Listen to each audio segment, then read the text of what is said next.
అలాగే స్నానం చేసిన తర్వాత తుడుచుకున్న టవల్ చాలామంది తలుపుల మీద ఆరేస్తూ ఉంటారు. అలా చేస్తే కూడా అదృష్టం కలిసి రాదు. జ్యేష్ఠాదేవి ఇంట్లోకి ప్రవేశిస్తుంది. అలాగే కొంతమంది విడిచిన వస్త్రాలు కాళ్ళతో తొక్కుతాం, లేకపోతే కాళ్ళతో తన్నటం చేస్తూ ఉంటారు. విడిచిన వస్త్రాలు ఎప్పుడూ కాళ్ళతో తన్నటం కానీ కాళ్ళతో తొక్కటం కానీ చేయకూడదు. అలాగే భోజనం చేస్తున్నప్పుడు కూడా కొన్ని నియమాలు పాటిస్తేనే అదృష్టం కలిసి వస్తుంది. ఎప్పుడు భోజనం చేసేటప్పుడు కూర్చొని భోజనం చేస్తున్నప్పుడు మధ్యలో లేచి వెళ్ళిపోకూడదు.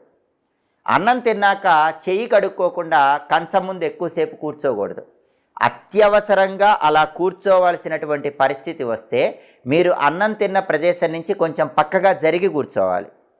అప్పుడే ఆ దోషం ఉండదు. అంతేగాని మీరు ఎక్కడైతే అన్నం తిన్నారో అక్కడే ఎంగిలి చేత్తో ఎక్కువసేపు కూర్చోకూడదు. చెయ్యి వెంటనే కడుక్కోవాలి. అత్యవసరంగా కూర్చోవాల్సి వస్తే కొంచెం పక్కకు జరిగి కూర్చోవాలి. అలాగే చేతులు కడుక్కున్న తర్వాత చాలామంది ఆ నీళ్లు జాడిస్తూ ఉంటారు. అలా జాడించకూడదు. దాని